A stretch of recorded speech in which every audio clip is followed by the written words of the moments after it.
Hello, ladies, gentlemen, subscribers, watchers, and fans. Welcome to the SDR DiscoCall show. If this is your first time joining, or if you're a returning subscriber, this show is all about brand new sales development and speaking to cool and amazing and interesting people in the world of tech sales.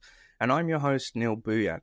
If you're watching this on YouTube, please make sure that you comment, subscribe down below. And if you're listening to this in your local podcast platform, please make sure that you give us a rating and subscribe and share it with anybody that you think that could value from this episode.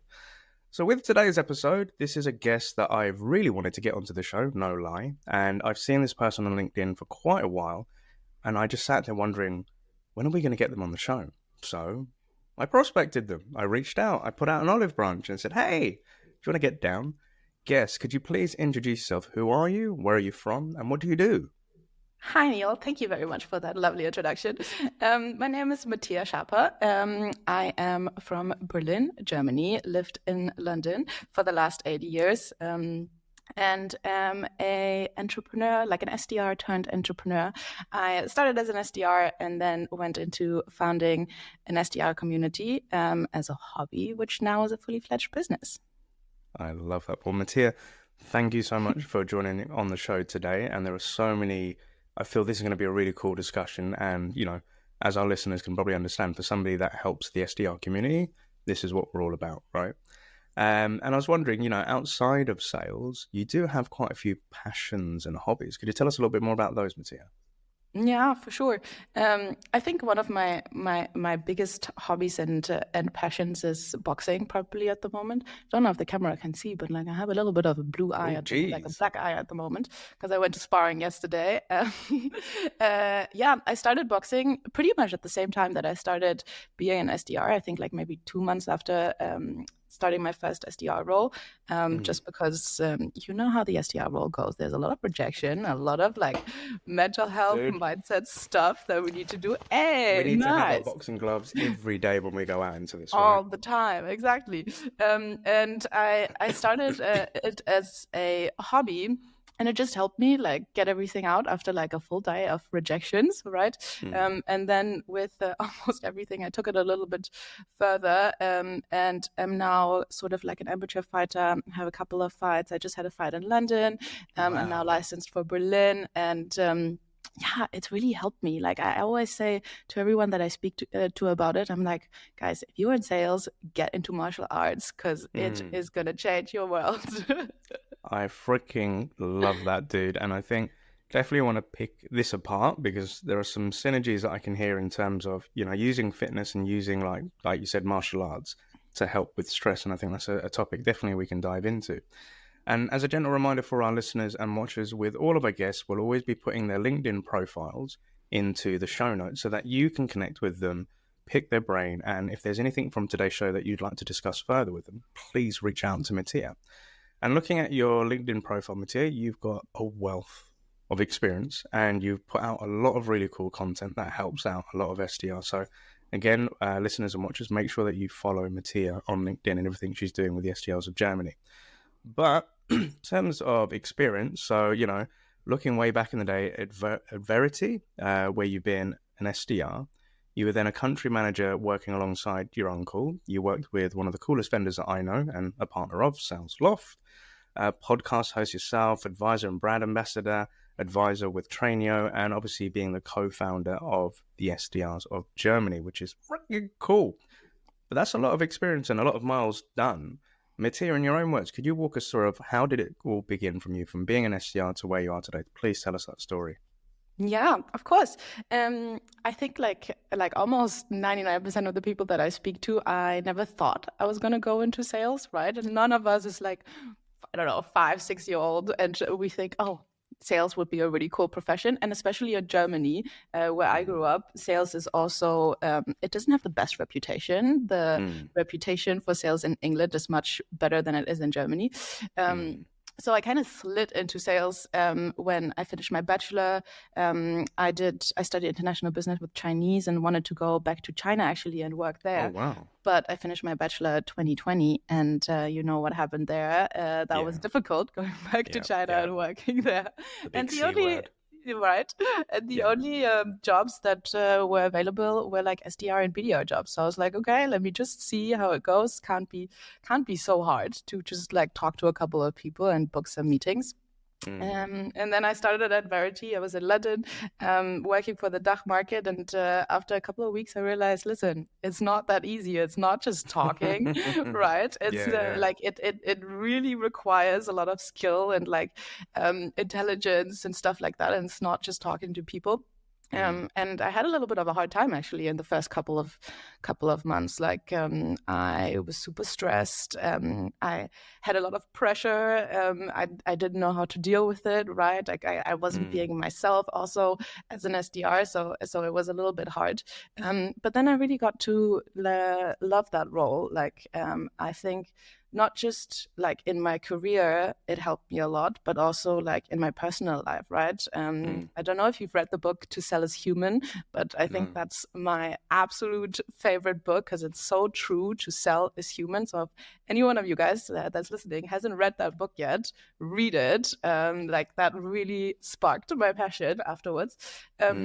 Yeah, and then I was at Verity for a year. I was doing quite well, but at some point I was like, I think, and this is also one of the things that I always tell people, if you really want to elevate your sales game, sell sales tech to salespeople. Because right, it was like when I started at SalesLoft, it really elevated my sales game because I was within all these, like, SalesLoft. The people that work at SalesLoft, I think there was like 600 people every time, like they put out an SDR role, 600 people apply, and then they choose like the best, which makes sense because, right, their salespeople are like the door for them. So I learned so much at SalesLoft. It was actually crazy. Like being a power user of SalesLoft, like learning all of these things, like speaking to sales leaders. It was the best job I ever had. Honestly, it was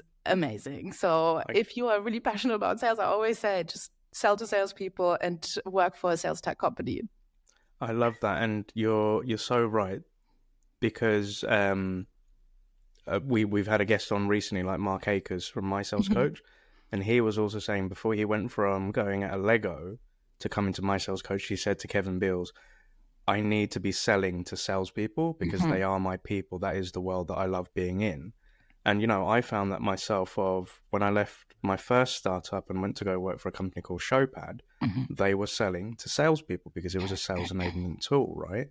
And that's where you get to enhance. It's like kind of going to sales university. Exactly. Because you get to speak with the greatest professors of sales and marketing and you learn how they do it. But I can definitely relate to that. But there was another point that I wanted to kind of pick up on, if that was all right, where you was in that first role and the word I heard, which was I wasn't being myself. And, with a lot of people that I meet, we can always kind of have this mask on when we first start a new job. But what did it mean to you, Mattia, like you wasn't being yourself, and how did you find yourself? Yeah, I think it was just like, I was 23, and I was selling this enterprise marketing analytics software to like head of data decision making, head of marketing, all of these people, right, that had so much more experience. And I was so intimidated by it. And I was always like, I'm just a little SDR. Why are these people, like, why would these people want to speak to me, right? Like, I was so intimidated. So what we naturally do, I think, and what I see in a lot of SDRs, we try to be super professional and we try to use all of these buzzwords and like use professional language and like be super dry because like we feel like we need to compensate somehow. And that's what I did, right? And at some point I always say this, I was looking at my emails that I was sending and I was looking at like the way I communicate on WhatsApp to like my friends and my family and stuff. And I was looking at it and people, the way I talk to prospects is so different to the way that I'm talking to my friends, which didn't make any sense, right? Because my friends and like people like me because of the way, like how I am and how I communicate, right? And like I'm not professional. Like I made a post the other day, like I close deals and I say lol and OMG and YOLO and all of these things, and I tell my prospects, you, right? That's being authentically you. Exactly. But I wasn't doing that because I was trying to like compensate that missing experience that I had. And then I was just working on that. I was just like, okay, I need to stop being intimidated and stop compensating and just be myself. Like, for example, I hate calling on the phone. Like, even with my friends, I don't like calling on the phone. I like chatting and sending video messages and sending memes and reels and all of these kind of things. So I was like, okay, if I do this with these people and if I call them, they are going to kind of know that I don't actually like calling. So I just started communicating with prospects like I do with everyone else, right? So I started sending video messages to people. I started sending voice notes. I started sending memes and all of these things. And it was working so well. Like all of a sudden, I was not struggling to hit my target anymore. I had so much more fun also because I didn't go into the office thinking, oh, fuck, I need to call all day now. But I was like, nice, I get to send memes all day, and I get to record videos all day. So it was just a win-win situation because all of a sudden I was having more success and I was having more fun, and also my prospects liked it much more. And that was sort of like the big light bulb moment that went off in my head. And from then on, being an SDR was really my passion and was really fucking fun. I love that so much, and you're right, because I've been there. I speak to a lot of SDRs like over the years, and it's this fear of not having the business acumen or the experience. And even when they're looking at the LinkedIn profile, like, dude, I've only been an SDR for 2-3 months. How the hell can I be speaking to the C-suite? And I'm like, I get it, but remember that the person that you're going to speak to is also a normal human being that goes home, watches TV, has dinner with their family, goes to bed, shit, sleeps, same as you. They're just another person. It's just their job title is different. Exactly. And the advice that I gave them, I said, the way that you become professional or you enhance your business acumen is by having more conversations with these people and learning how they talk, what's their lingo. But your point of, you recognize how you speak to your friends and then you're looking at the messaging that you're having in work. Like, I've still got emails from like 2012 of when I used to send prospecting emails that I can still read. But I've also got emails that I had between like, school people, like my son's school, or, talking to friends, WhatsApps that I've kept for years. And there are parts of me where I'm like, I look at my old messages because I like to keep them as memories. And I'm like, no, what the hell were you doing? You were trying to talk like a salesperson to your friend. And I've even seen it in dating. Like my thing that I'm shit at is dating, right? And sometimes I'll look at messages and I'm like, dude, what the hell are you doing? You just speak normally. But the other point that I really love about that, Mattia, what you said was, you're having fun. So I think a lot of the time as SDRs, we may feel we have to give this bravado of professionalism to represent the company and the brand. But the best SDRs that I've seen are the people that have their own thing going on. Like it could be, like with Jan Mundorf, when he prospected me, he was using a lighter in his video prospecting, saying, hey, let's create a spark together. I was like, I freaking love that dude. Yeah. Like if you look at Sales Loft and Tom Boston, he has his funny memes and his videos. And I think post-pandemic, there was this rough thing going on LinkedIn where people were complaining, oh, people are using LinkedIn like Facebook. And they don't like it because it's not professional. I was like, get with the times. Yeah. But I was also like, well, people are now being authentically themselves. And my ethos of happy selling is not just closing deals, as you say, but it's enjoying sales, having fun with it. That's why I wanted to call it happy selling, right? So I freaking love that. And people can always tell, right? People can always tell. Like that is something that you can't fake, right? And I think one of the reasons I was so successful at Sales Loft was because I was fucking passionate about that product. And that product made me happy because I knew that I was so much more successful as an SDR using Sales Loft than without using Sales Loft, right? So a lot of the times people weren't going on meetings with me because, I laid out the problem and I was giving them value and all of these kind of things and I was professional. They went on the product because they were like, here's this SDR that's passionate about this product. I can tell in her voice. I can see in her face. She can't be faking that. I need to get on a meeting with her. And, that's what it's about at the end of the day. Sales is a human-to-human experience. And if we are being a fake human or if we're putting a mask on, people are going to notice that. You're right. You're 100% right. I think one thing that I really strive to do is whatever videos you see of me on LinkedIn or Instagram or TikTok, it's the same Neil off Hmm. camera. And some people have said to me when they've met me face to face, they're like, "You're actually like the persona you put on LinkedIn." Hmm. And I'm like, I don't want to be anything else, Yeah. you know? That's the And biggest compliment, though. That's the yeah, biggest compliment for you. Like when people yeah, tell I'm me really that, I'm grateful. like, I am doing something right. You know what I mean? Exactly. And you know, like to your point, like being at Sales Loft and when I was at Showpad, Hmm. we would be meeting other sales professionals. And I can remember like walking into banks Hmm. or walking into, like Daisy Group, big enterprise sort of companies. And both being an SDR or when I even was in customer success, I'd meet these people in these suits and ties and very corporate and everything like that. Neil would come in, business professional, how do I put it? Semi-casual but semi-professional at the same Hmm. time. And I would be in the meetings and I'd maybe swear and I said, "Hey, who fucking hates it when the prospect doesn't reply to your email?" And I said, "Isn't it a freaking bummer? Like when you send out a proposal but you don't know which page they're looking at. Imagine if you had X-ray vision." And using your own sort of terminology, at the end of these sort of engagements, Mattia, a lot of these heads of sales would say, "I wish my sales reps were like you." It's kind of like a breath of fresh air. And I'm like, Hmm. well, if you use the technology and you have coaching with us, we can definitely do this together.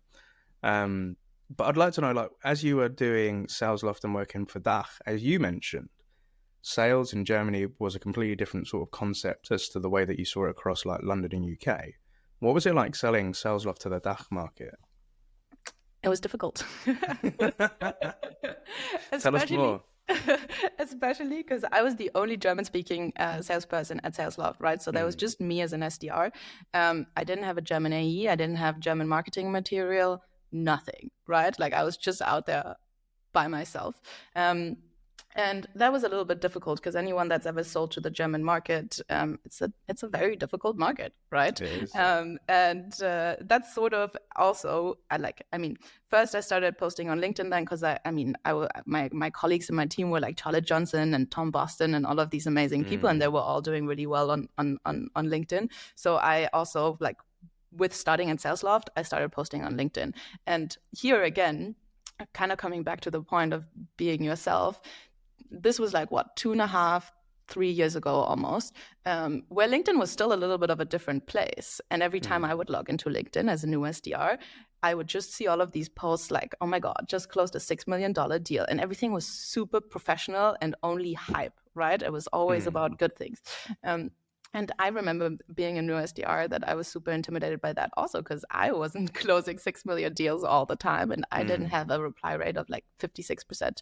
Um, and I remember I was just first, I was just posting like everyone else was posting, and I didn't get much engagement. And then at some point, when I realized, okay, maybe let me also just be myself and talk authentically on LinkedIn, only then my post went viral. And yeah. only then I got a lot of followers. Like my first Mm, post that went viral was a post that I was actually very scared to post because it was a mm, post where I was talking about how I was doing so many cold calls, and then someone on the phone told me to literally fuck off. And that was my mm, post. And I was just saying, listen, this happens sometimes, and I feel really shit about it. And I think mm. that post had like 7,000 likes, and so many people all of a sudden were Jesus. commenting like, "Oh my God, this is happening to me too." And it was the first time where on LinkedIn I saw that Mm, people were actually having the same struggles that I was having, right? yeah. So from then on, I really started working on my personal brand, and like I always really try to be authentic and talk about the bad things as much as I talk about the good things, right, on Mm, LinkedIn. And I think I use that a lot also in selling to Germany, me being like a thought leader and posting on yeah. LinkedIn and getting exposure and stuff like that. Um, and then at some point, I was like, listen, I think the DACH market is a really hard market. I don't know everything about the DACH market. I try to learn everything, but that's not even possible. And I started a community for two reasons. Because a selfish reason, because I wanted a community and I wanted new SDR friends. Yeah. And the second reason was kind of for SalesLoft, because it was my lead generation for SalesLoft. I was like, okay, SalesLoft, you're not doing anything in the DACH market. You're not helping me with marketing. So let me do my own marketing. So I opened this community. I put SalesLoft everywhere. I was like, guys, SalesLoft is a really good software. And that way I generated a lot of inbounds for myself. And I always say to people, especially when you're like in a company that, I don't know, doesn't support you very well, doesn't train you, doesn't do much marketing in your market or whatever, never revert to complaining and saying, oh, I can't do this now, or I can't do my job, or you're making it so difficult. Like, find a solution for yourself and you're going to grow with it, right? And for me, that solution was building a community and doing my own marketing and generating my own inbounds. And at some point I was like, sorry, SalesLoft, now this has gotten so big that I now need to leave you guys, right? Yeah. I love that. There's so many parts that I'd love to unpick upon. That is, I think it started with that bravery of you, like you said, posting on LinkedIn on something that really happened to you. And, somebody telling you to fuck off on a call, you're right, it happens a hell of a lot. It's a punch. Yeah. Get right. And also having that intimidation of being in that period where everybody's talking about success and six-figure deals and et cetera, et cetera. I think over the years that's kind of worn off of me, because my early days of being an SDR, RAEs were closing $1 million deals. It was just a normal thing. So, but I can understand that when somebody new to the industry drops in, and all you're seeing basically on your news feed, that's what LinkedIn is for a lot of us, right? The headlines can give you this sad thing of trying to compare yourself against these things. Exactly. And then it could bring you down, oh, maybe I'm not good enough. Why am I not doing that? And, being a company founder with my own biz, I've done that, but I've really learned to stay in my lane, in the sense of don't compare myself to anybody because they haven't been through what I've been through. And they're not doing what I do, and nobody does anything better than what I do the way that I do it, right? But that's 100%. taken years to figure that shit out. And it's social media. It's always like, it's just like Instagram, right? Yeah. Like, it's just highlight reels of people's life. And it's so easy for our brain to be like, oh, it seems like they are having such a good time, and not, really reflecting that they're probably also having problems. Like, none of us is perfect, right? And that's what I try with my content. I'm like, sometimes I talk about, how I cried, or how I lost a deal, or how difficult it is to be an entrepreneur in like a very male dominated space as a female, and all of these things, because I think it's really important that we also shine a light on these kind of things. And as an entrepreneur yourself, what it's like, yes, we are running a business and it's not going bad, and it's, we're having success, but there's also a lot of times where we're struggling. Let's not lie about that. 100%. And I think, I've also come to this sort of realization where, on LinkedIn, it's either the really good stuff that's happening in your life, but then there is the extreme of the really dire shit that's happening. Like, it's been doing the rounds on LinkedIn, this whole Gmail, the limit and etc. like that. And everybody went fucking nuts about it. And then everybody's now saying, oh, it's only for personal Gmail addresses. That's where the block is. I was like, and I look at it and I was like, but what I'm more interested in is the mediocre stuff in the middle. Yeah. When I see posts of just somebody saying, hey, I'm trying this new sequence out, or, I learned this on a discovery call. It doesn't have to be like fucking spectacular, amazing, $1 million sort of thing. It can just be just the general stuff. That's the stuff I'm more interested in, right? Yeah. And then posting and authentically being yourself and talking about your day to day. I had this experience yesterday where I didn't have many coaching sessions in my day. I literally had one, and that one was a no-show as well. Which really... But anyway, I was doom scrolling on Instagram, and I saw a post by Gary Vaynerchuk, Gary V, and he was talking about, you should go on TikTok live. Right, he said more people should be using social media but lives to creating content, but the way that streamers use Twitch and then slice up the content. And because I had no meetings, I was just like, yeah, I want to do this. So I reached for my phone, go into try and TikTok, and I can't find the live button. And I realized you need to have 1,000 followers in order to go live. But then I sat there and I was just like, oh man, that's pissed me off. And then I was like, wait a minute. I watched the video of Gary on Instagram. Why don't I just do an Instagram live? Because I've got an Instagram business page, right? So I did the live and I literally just put it up here and I was like, I don't know what I'm doing. I'm just going to talk for 15 minutes and see what's happened. And what I ended up doing, Mattia, was I was talking about the DMs that I got that week in my LinkedIn inbox from lots of different people, and the fact that I don't really have the chance to always reply to my DMs. So for 15, 20 minutes, I'm on Instagram Live and I'm talking about the DMs, but I'm also talking about the history behind the people that I'm talking to in those DMs. And, a lead came through that said closed lost 2 months ago, but now it's come back in and they've signed up. Somebody asking me, do I know any SDRs that work in engineering? Blah, blah, blah, blah, blah, blah. And then I finished the live and I was like, oh, that was cool. Only 2 people joined, right, on Instagram. But then I sat there and I was like, okay, that was cool. That was fun. That was new. Then I was like, oh, could I maybe download the reel, slice it up, and then put it on TikTok? So then I spent 2 or 3 hours splicing, doing all of that.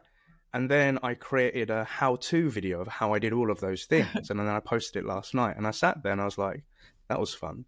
But the point that I'm getting here is on LinkedIn on news and posting about your day-to-day, it doesn't just have to be sales. No. Right? Exactly. So I think, and I see this with you, and I want to come to the boxing in a moment, is I think sometimes we're so stressed as SDRs because we have to talk about sales or sales content or prospecting and stuff like that. I love seeing people bring in stuff about their boxing or their music or mental health or, a holiday that they've been to, or if I work for Deal and I'm working in a global different location. I love that shit because it's a different side to sales, right? And I think 100%. I've got a scheduled post coming out in a couple of days where I'm talking about 2024 will be the year of SDRs, where they'll be the main influencers and content creators on sales content alone, right? I genuinely believe that. And I hope that prediction comes into fruition. But I'm seeing it with people such as yourself and like with Tom and like everyone. But I would like to ask your point of view. If you have an SDR who's maybe listening or watching this today, where they're really scared to post, they've got this imposter syndrome kicking in, they want to be professional in front of everyone in their audience, and they're just on the cusp of clicking that post button, Mattia, about their personal interests, what would you say to them? I would say just do it. Just do it. No, but it sounds so cliche, right? But that's what I see with everyone. Like everyone is so like worried about things, what people are gonna think, how people are gonna judge them. They're probably mostly afraid of them judging themselves, to be fair. But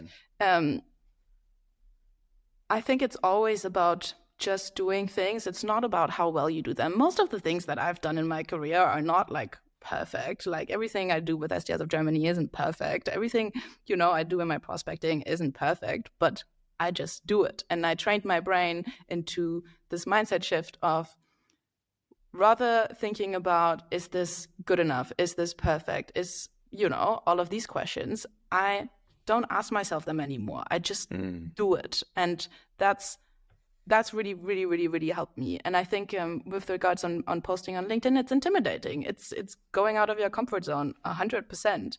But as soon as you realize that this is really going to help you, like everything, I mean, you said you've done so much in your career. I mean, my career has been 2.5 years or something.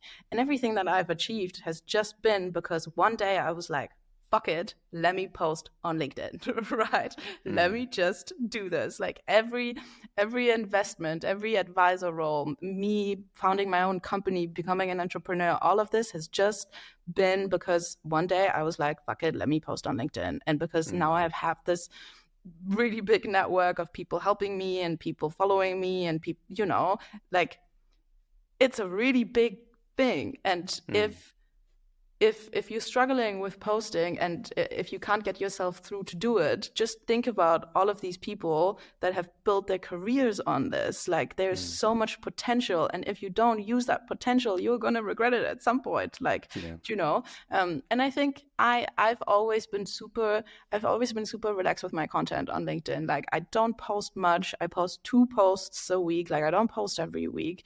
I use my LinkedIn as my personal diary. Like I don't put the pressure. Ooh, I like that. LinkedIn I don't put the pressure diary on myself to release expert content. Like I literally sit down in the morning, brushing my teeth and I'm thinking about, okay, what's happened this week? What, you know, did I win a deal? Did I lose a deal? Did I learn something? And then I just write it down, right? Like instead of, I think a lot of the things where we judge ourselves and where we're afraid of posting is because a lot of the times we also judge other people on what they post, right? So like I would just kind of rid myself of all the judgment of all the, is this good enough? Is this perfect? Is it not? And just fucking do it. This has been a long monologue now.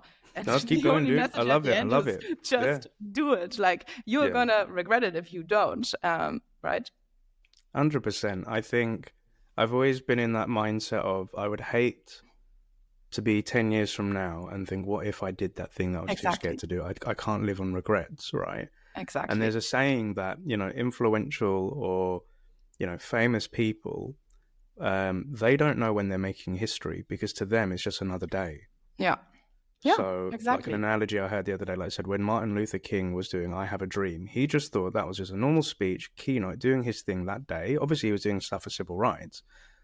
But he was not to know that years to come, that was something that would inspire millions of people, even to this day. So, and sometimes, like when I'm in startups and I'm working with SDRs or I'm seeing stuff like that, I now look at them and think like, wow, we're making history, but we don't even know it. Yeah. And like 100%. This week, I've seen, you know, 3 or 4 SDRs that I've been working with being promoted, and I see the LinkedIn posts, and I'm like, I congratulate them. They give me a thank you, but I'm just like, I'm really grateful to be part of your history. That little piece of cog that one day when you say, hey, when that younger SDR asks them, how did you get to where you are? Oh, you know, I was just doing my thing and, you know, I got promoted. That's typically how it goes, right? Because I think I also had this incident this week where I had a lovely SDR who's gained their promotion, but they're going for another role internally at their company where they want to become an SDR trainer and coach internally. And that made my heart sing. But the guy was asking me, what advice would you give? And I was like, he said, how did you do it? And I was like, I just tried to figure out shit as I went along. But it transpired into a beautiful conversation. But that's to your point. Sometimes you don't know what you're really doing is doing big things, but you just have to do it. Yeah. So it's not a long monologue. It's inspirational information for us. So thank you. So there are 2 topics that I want to kind of make sure that we cover. One is, you know, the boxing. And the other one is I want to talk more about SDRs of Germany as to what you guys and girls are doing, how it's come all about and everything like that. Where do you want to start, Mattia? Should we go boxing first or should we go with a right hook with SDRs of Germany? Let's start with boxing. Why don't we?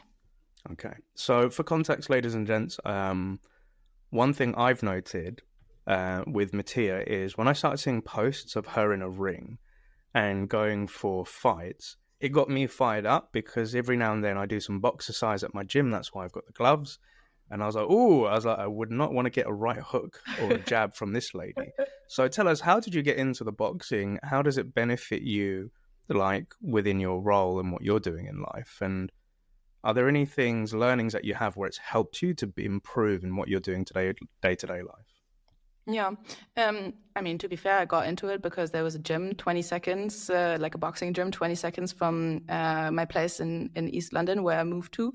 And at one point I was just like, you know what, let me go in there and see what's happening because it looked kind of cool, right?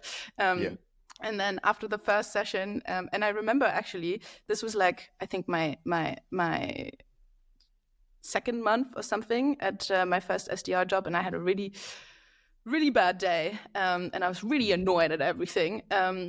I hadn't figured it out just quite yet. And then my SDR manager was also a bit like, yeah.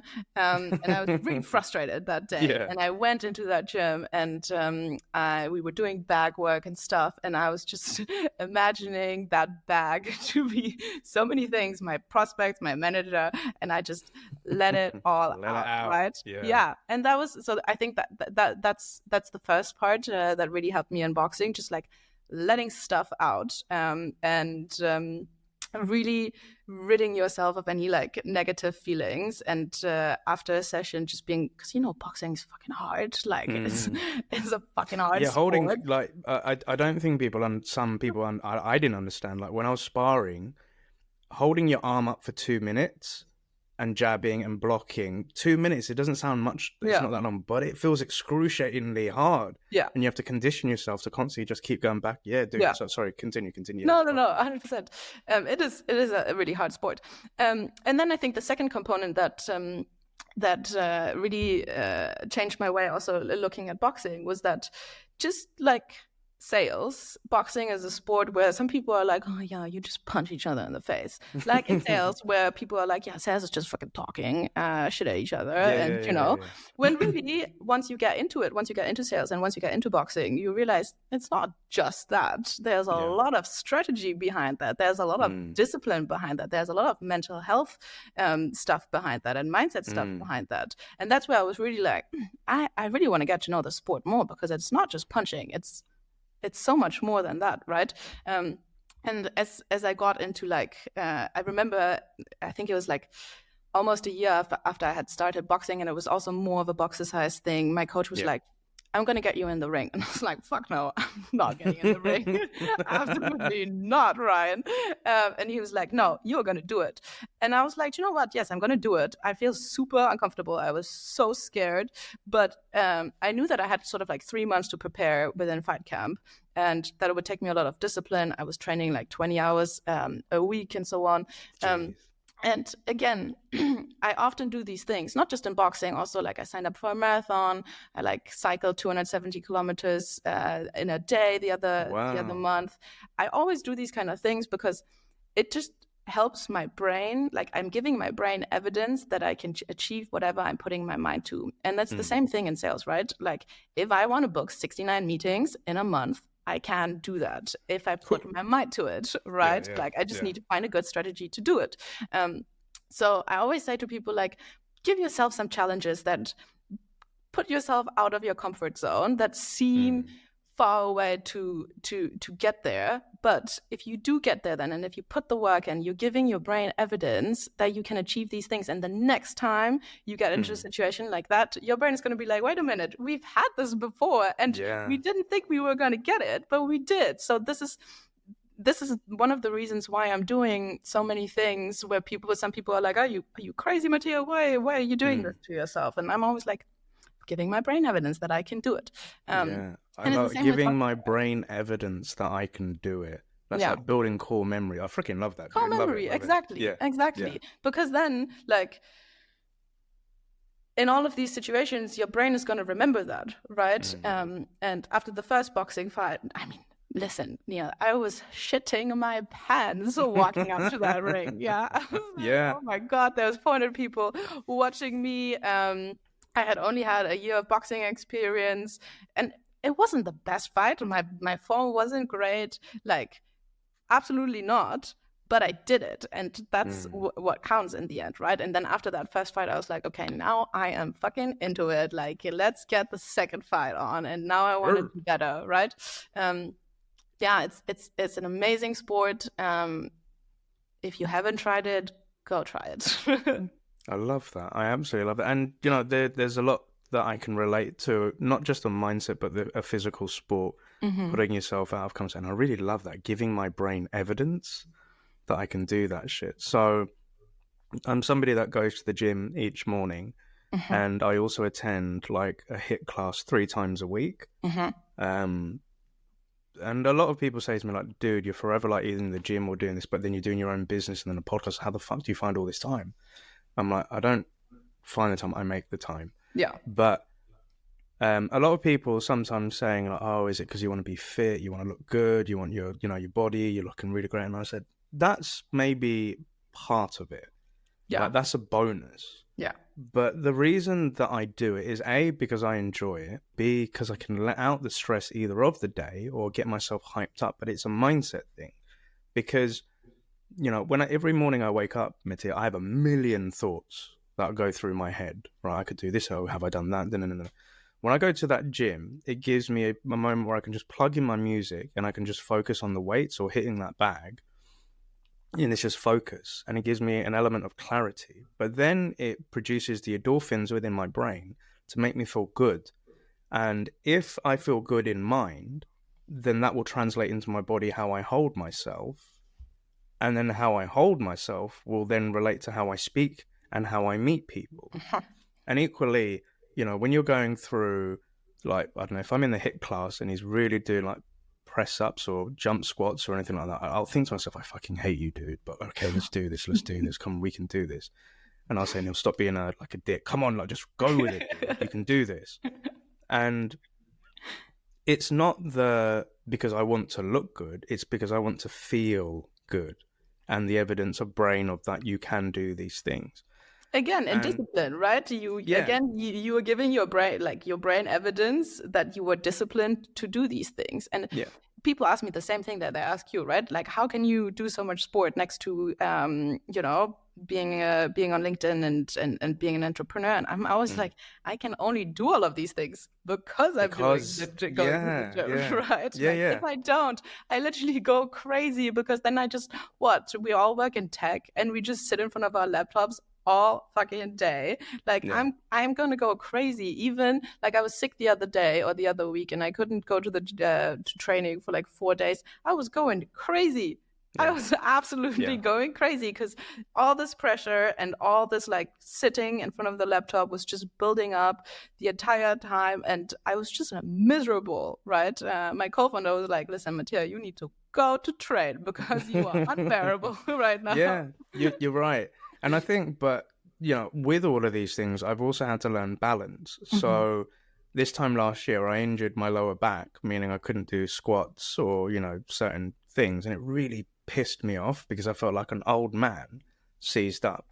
So learning about active recovery and knowing the need to rest and let my body do, and so I could just go for a walk. Yeah. But then doing meditation and breath work to kind of may say, do you know what, Neil? You don't have to go to the gym today. Yeah. But just make sure you eat good. Yeah. And, drink and don't eat any shit. Yeah. Those are things I had to kind of tell myself, because you do get that anxiety of not working out, etc. But another point, which, I'm going to go through something very similar soon, because as we all know, with the AR artist circus in Berlin next year, we finally get to meet. This is where I'm going to see you, no? Yeah, exactly. We're going to be able to meet and we're going to be able to touch gloves. Yes. But to your point where you said, you're shitting your pants about going into a ring in front of all of these people and having to perform on a sport. So one of my life goals that I said 6 years ago was I want to be the Jay Shetty for SDRs, right? I loved how Jay was a monk in the mountains and then he was doing corporate keynote speeches and stuff. I said, I want to do that for sales development, right? So when, Dominic Klimberg asked, hey, do you want to come out to Berlin, talk? I was like, oh shit, this is that Jay shit. It's happening. It's fucking happening. So yeah, I am shitting my pants, admittedly, going onto a stage next year to talk in Berlin, in front of a massive audience of DACH, and being this guy from South London talking about how he loves fucking sales and stuff like that. So that's going to be scary, but I'm now going to be in the audience cheering you on. Thank you very much, Mattia. I appreciate that. But, I'm trying to get myself ready by sparring. And what I mean by that is, so a few weeks back, we went out to Dublin with my sales coach, where I had to meet lots of salespeople and we're doing free coaching on a coach. Most recently, a company where I've been coaching their manager and team have asked me to go back out to Ireland to speak on an SDR day in front of all their sales leadership. And I was like, oh, cool, I get to get on a plane. Yeah, I get to leave home. But I'm also like, this is a shit you need to start doing, Neil, to get yourself ready for Berlin, because again, I don't know how big the room's going to be or how many people, but I'm just envisioning myself of being this Jay Shetty on a stage. And I'm scared, but doing these things make you feel alive. Pushing yourself out the comfort zone. And I've also realized, Mattia, that the more you start doing these things and coming out of your comfort zone, then you start attracting more of these things into your life. You then meet more people. And that's why I fucking love sales, because I don't really know another role where you get to do all of this cool shit as much as what we're doing. I know. And talking about, a community out in Germany, I think this is a nice way to segue into... Ooh, smooth. I know. See how I did that? Into the SDRs of Germany. So again, subscribers, watchers, and listeners, I'll be putting a link in to the SDRs of Germany's page, their website, so you can find out more information about them. But as you put in, and I'm going to try and say this, die Nummer 1 Sales Development Platform in DACH. Did I get that kind of right? Yes, that sounded pretty good. Wunderbar. So, Mattia, tell us all about SDRs of Germany. Who are you guys? What do you do? And if I was a German sales rep, why should I consider becoming part of the community? Mm-hmm. I mean, honestly, we are a lot of things. It's very difficult to like put it together into one pitch. People are always like, "It's your company. How can you not pitch it in a sentence?" And I'm like, "Yeah, it's difficult. You know, there's a lot of things Yeah. that we do." I think the overall theme and what has always been my motto and my like mission in sales is competition, collaboration over competition. I remember when I started, it was a lot about competing against each other, who's booking more meetings, like safekeeping informations and strategies and all of these things. And I was always like, listen, so stupid. Like, I am really good at LinkedIn, but I'm not good at cold calling. Like, let me, talk to someone that's really good at cold calling and let me teach him how to be good at LinkedIn. So that was sort of like the spark and like the overall theme of SDRs of Germany as a community, because again, like software sales and like SDRs and AEs, all of that is much more mature in the UK and in the US than it is in Germany. And there wasn't much information in how to sell to DACH and like all of these things. So instead of, again, I was finding myself in this position where I was, for a couple of weeks, I was complaining a little bit. I was like, why is there SDRs of London? Why is there Ref Genius? Why is there Daily Sales and all of these things? And there's nothing for me where I can like, learn and grow and all of these things. And at some point I was like, listen, Mattia, bitch, talk about... Yeah, go for it, dude. Come on. No holds barred, dude. We're allowed explicit content. That's cool. Go for it, man. This is a real, authentic Mattia. So come on, let's do this. Come on. So I was just thinking to myself, I was like, practice what you fucking preach. Like, you always talk about how people should come up with solutions to problems and stop complaining, because there's not one thing that I hate more than people just complaining about stuff all the time. Yes. And then I was like, okay, stop complaining, just do something about it. And then the SDRs of Germany was born, and it sort of developed from that. I invited my entire network. I was working with all of these people, asking them, hey, what do you fancy? Like, what should we do? And there was, because this was like very new to the German or to the DACH region, so many people participated. And like, I would be lying, like, yes, obviously I started it and like I'm managing it, all of these things, but it's only what it is today because there's so many people participating. Like we have like 44 ambassadors that do events and that do content and that make things happen. We have so many people that are contributing to the community, and all of these people made us able to, like, we build our own software, we build our own community software, we build our own masterclass academy where we train and like where we show people how to do sales in DACH. And again, there, like, so many people were coming to me and telling me, oh, can you do like an online course? Can you coach us? All of these things. And I was like, yeah, I can do that, but there's only certain things that I know. And like, I think a lot of sales trainers are then compensating the other things, right? And yeah, so I was like, I don't want to do that. Like, I'm not the expert in everything. Again, community spirit. And instead of me just doing an online course, instead of me just filming content, we were like, okay, let's all film content together. So into the studio, we invited like 35 experts and influencers from LinkedIn. We were like, give us your expertise. Like, this is not a one woman or a two woman show. This is a community. And I think that's why SDRs of Germany has worked so well, because in everything that we're doing, we're not doing it alone. We're always doing it with the community. Every product that we bring out, like now we're bringing out a job board that's honest and transparent. And again, it's not just me sitting there like, okay, I want to do this now. It's me being like, community, what do you want? What information do we want on that job board? What content do we want on that job board? And that's really great. And I always say building in public and building a community is so cool, because you don't do it alone. You don't just have your own brain. You have 100 brains there doing things with you and getting shit done, right? Yeah. Like, I would have never been able to build this by myself in these 2 years. I've only been able to do it because there's so many people involved in it. And it's crazy how many people are involved in it. Like, if you are in Germany, like, almost everyone that I know talks about SDRs of Germany. Like, there's That's so many awesome, people on my LinkedIn feed that are talking about it, because it's a feeling of community, and it's not Mattia Schaper is doing this. It's like, we are doing this, right? And that's honestly something I'm really proud of. And you should be. Like, my dude, like, that is awesome. Coming from a place of frustration that you don't have that thing.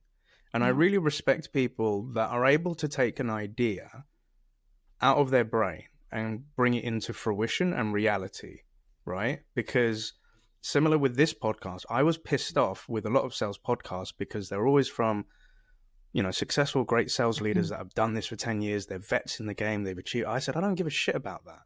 Most of the people I'm speaking to want to hear a podcast from the new person that's never done this before. Yes. And what does it really fucking feel like? Yes. And it was a point of frustration because I couldn't find anything. So I thought, I'll do it. Yeah. And similar to, with Happy Selling, the reason I started my sales training company, because every other sales trainer I met always focused on the AEs. Yeah. They always focused on the leadership. And I was like, well, where's the SDR bit? Yeah. Oh, well, you can do up until... And I was like, nah, man, fuck that. I need to do something because I know that these SDRs are going to be the future leaders of sales and they're going to be my future customers. So help them now, right? And coming back to the point we made earlier of just doing it, when you started it, was it as good as it is now? No. Probably not. No. Was SDRs of Germany cool? Like, I look back at what the marketing stuff and things we did back then. I'm like, oh my God, what the fuck did we do there? Right? I don't know how you feel looking back at your very first episode of that you recorded, right?